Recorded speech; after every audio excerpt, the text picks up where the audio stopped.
and welcome to another week in our garden.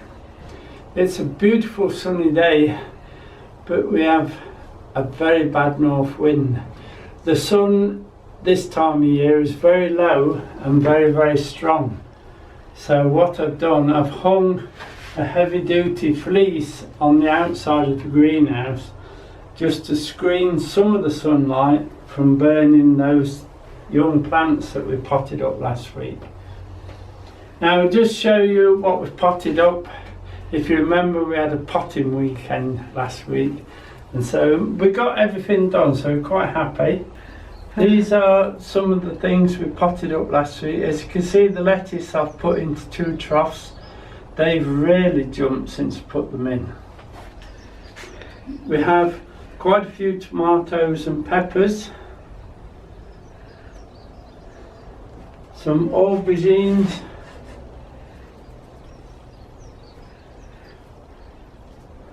more tomatoes. The first batch of tomatoes that we did with Alicante, well, I've actually potted those now. They were getting a bit too big for the liners. More tomatoes, that's the main crop. That will be the summer crop.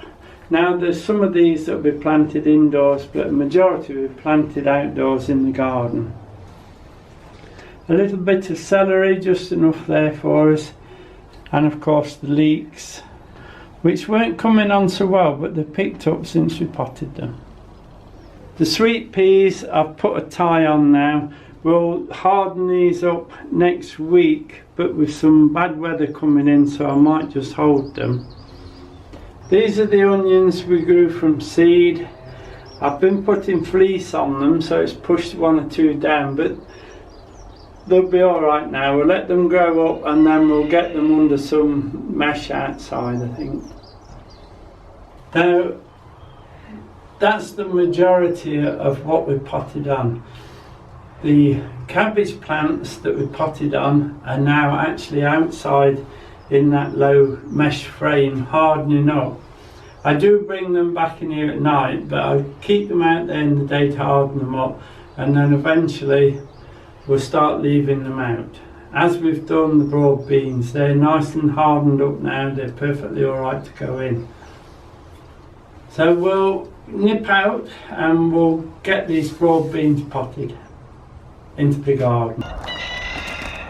Now I've put a net over some hoops just to protect the broad beans while they get established. If I don't, the pigeons will totally annihilate them, and the chickens, although they're in it now, will be locked out of the garden this weekend. As you can see, it's just enough to get them established under. Now I've took the net off and I'm going to put some fertiliser on it. This is bone meal and bloodfish and bone mixed together, and I'm going to scatter that on, if I can, in this north easterly wind that's blowing across the garden. It's a bit cold, but we'll be okay. We'll put this on, I'll put it on carefully and then just rake it in, and then we'll put the broad beans. I'm trying to sprinkle it on so the wind doesn't blow it away too much, keeping as low as possible. At least it's only blowing it onto the garden.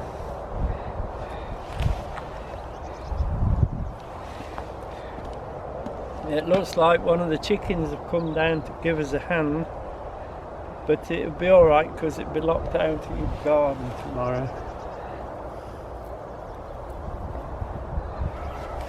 Oh yeah, see?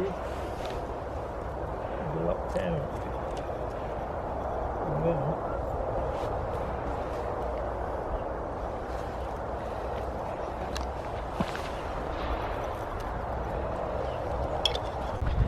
Now I'm just going to rake it in, but I don't know if you can hear it, but the wind is in the northeast, so the noise from the motorway is coming across.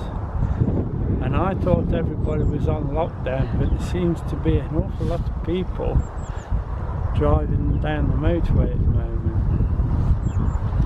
Yeah.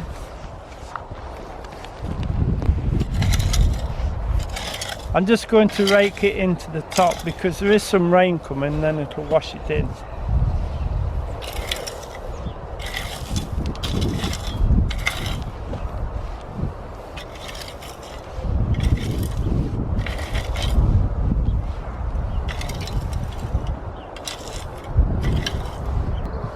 I'll just put a line down the centre and then put in the plants that we want. There's not a lot because we don't need a lot of broad beans. They seem to crop awfully heavy for us.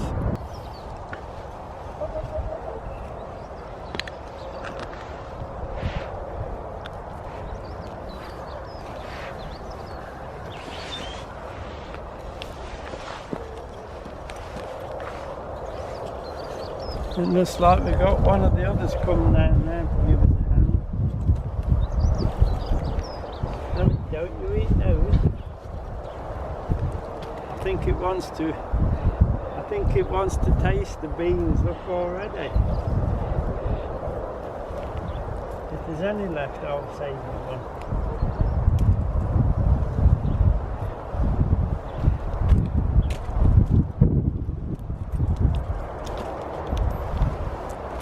It looks like they're all coming down now, so we'll have to get this net on these beans as soon as possible, or else they'll eat them.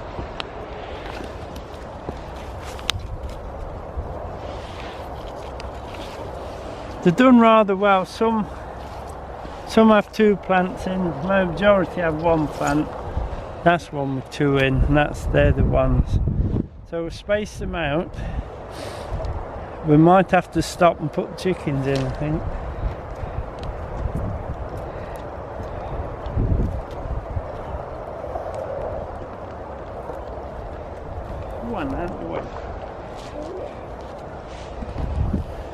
It's not your dinner, go on. You could see what will happen now if I didn't put the net on when we finished. They'll completely take them off.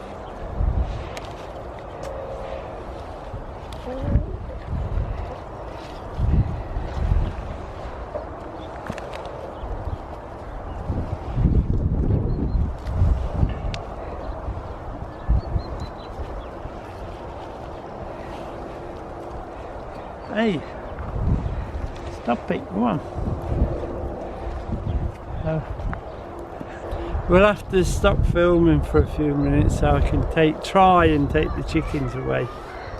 Else we'll have no beans left to put in. Come on.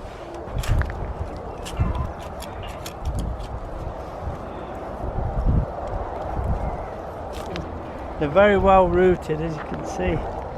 And I shall have to put them in quickly. And I've given the chickens one, as you can see they decided to eat it over there.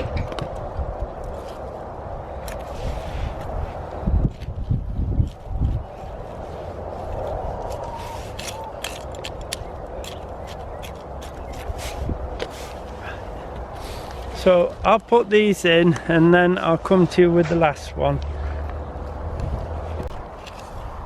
I'll just turn a hole out with the trowel. It's a bit of good land, they should do well. I've put the extra fertiliser on top because of the flooding where it will leach some of it out, so a little bit extra won't hurt them.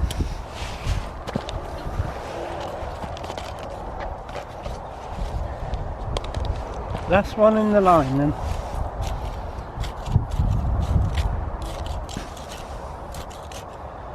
Yeah, there's only one in this one, so I don't know why, probably rotted. There it is, look, well rooted.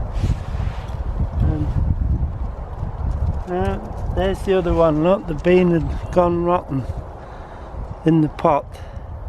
Quite a few like that. So we might have to, next time, remember that and set them in 2s and 2s and 3s even, maybe 4, just to make sure we get 2 in each pot. So that's the min. We'll check the line up. This is the ones I gave to the chickens. They've had a peck at it and now they've decided to go up to the pen. I think it's a bit cold for them, except for one. So we'll pop this one in. We'll pop it next to this one because that only had the one in. And that's got one as well. So we'll pop them in there.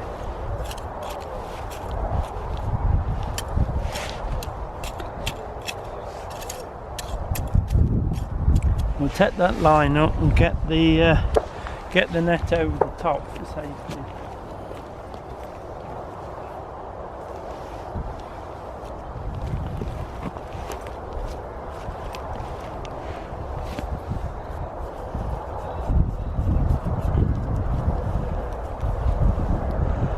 I'm trying to rush because I'm being watched. So that's the beans in. They will require some sort of staking. They'll get to about this high, but as you can see it's quite exposed down here, so they will want staking, else they're just going to blow over.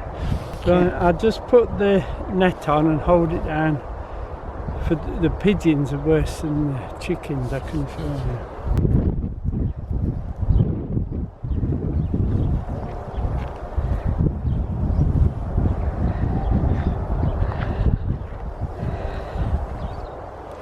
Now we've got some very cold weather coming, so I'll get this pinned down and then I'll go and have a look what fleece I've got, and I might just put a fleece over the top for this weekend while we've got the very bad weather. And that wind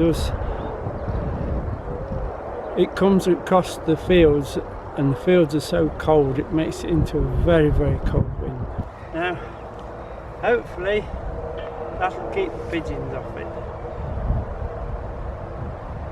They're already sat in the tree waiting.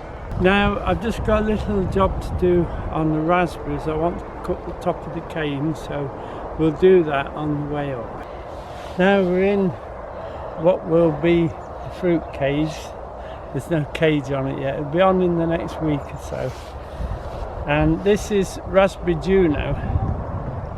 It's a summer fruiting variety. Now as you can see, through the winter all the canes have grown nice and long. What I like to do now is take the tops of the canes off, then all these shoots here will produce good fruiting buds on them, rather than have the fruit at the top. We'll have fruit down the stem. So we'll take these off just above a leaf joint like that, and there'll be no problem then, you see. This will help them thicken up from the bottom, and you'll get your fruits down here instead of at the top. Or as you like, it's to induce bushiness. Not too much, just a bit. We'll take these two off, and that one there, we'll take that one off because it's just nothing supporting it. Take those off. There you are. Now remember, if you look at the base, I've already spread some potassium sulfate on that will actually make them fruit a bit better this year. With all the rain we've had, potassium is one of the elements that's easily washed out the soil, so that should help. There you can see a little bit of white on the currant bush. This because I've also put potassium sulfate around all the fruit bushes. That will encourage them to fruit a lot better, especially with the wet spring like we've had. You really need to push some potassium into your fruit bushes. Now we're going to pop into the shed because Diane's cold as well, and we're going to pot up some mint. So actually we're going to take some root cuttings, and this is what everybody can do while we're looking for something to do, and we can put it in the house and enjoy the mint. Let's go and get on with it. Now we've come into the shed now. It's a lot warmer in the shed than what it was down there. I think Diane's feels a bit better now. Now all those seeds I showed you last week we've put in. We'll show you the trays that we put in. And there was quite a few, but we got them all potted in. Now I need to take these down to the bottom greenhouse, and we'll probably take them down tomorrow and then give them a good bottom soak of water and let them get on with germination. The only protection these will need is a little bit of fleece over them at night, just to keep the cold air off them. They don't really need bottom heat to germinate. The only ones like the peppers that we've set late I've actually put into the propagator because they will require bottom heat. Now this week I'll show you something simple which everybody can do, or anybody can do, no matter what age, but the results are guaranteed to work. We'll just take a couple of pots of compost. I've filled to about 2/3, and this is a handful of mint that was growing in the pot outside. As you can see, it's just started to show, but it doesn't have to be that far on. And what we'll do is we'll take the roots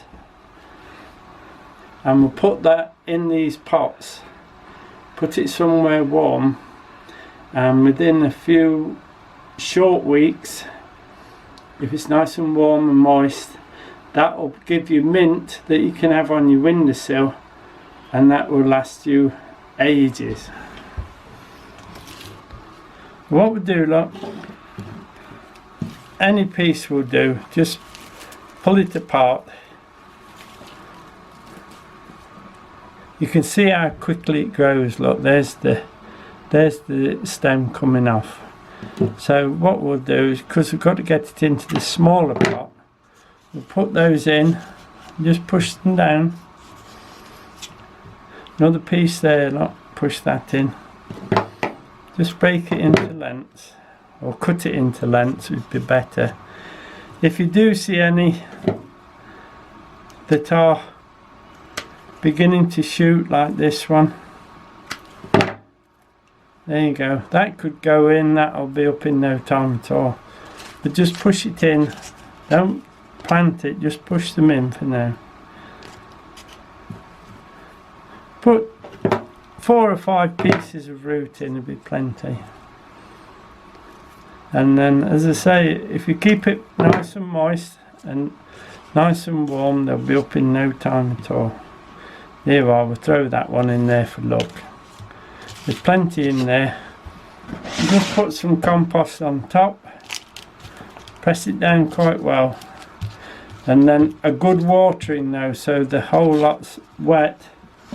Then put it on the windowsill, and in a few days, or even within a week anyway, you should have mint growing up there, and you can use that in the house. Keep it in the kitchen if you like. That is the simplest way of doing the root cuttings of any plant. Now you will get results because it's mint, so even the little ones can have a go at doing this, and it gives them something to do. And as I say, keep them, wet them through first, then put them somewhere warm, and just keep them moist from the bottom after that, and they'll be growing in no time. Whatever you do, this bit here, don't put on your compost heap, and do not put on your garden, else it will run through your garden and be as tight as that. Best thing to do with that is to put that in a 5-inch pot. That'll do nicely, and then that'll produce mint in no time at all. Now I've just popped those 2 pots in some water to let them soak up. We'll put them somewhere warm and see how quick that mint will shoot up. We'll come back to that in a week or so, and that'll be growing. The other thing I want to do is, because these times that we're in are very difficult for people and they can't get out. And so what I think I'm going to do, I've got these tomatoes left. They're money maker. They can grow outdoors. So what I'm thinking is, if I can grow these quickly, I'll put them in the pot and get them up as soon as I can. And I'll put them into 6-packs. We'll put on the local neighbourhood watch, if anybody would like half a dozen tomatoes in a tray, and if they contact the neighbourhood watch, the volunteers that go out delivering the shopping etc. can deliver 6 tomatoes, money maker, that they can grow outdoors. So that's what we'll try to do with those money maker seed. That's a challenge. We'll see if we can do it. Now, as I was saying, times are difficult, very worrying times with this virus going about etc. So I want you all to take extra care of yourselves and stay safe. Stay away from people. Watch the video instead. Now that'll be it for this week. Many thanks for being with us. Thank you for watching. Thank you for subscribing. We do appreciate it. And hopefully we'll see you next week, where we'll take some honeysuckle cuttings, I think. And we'll also see the progress of these tomatoes. We've laid the challenge down now. We'll have to get on with it. So see you soon. Bye now.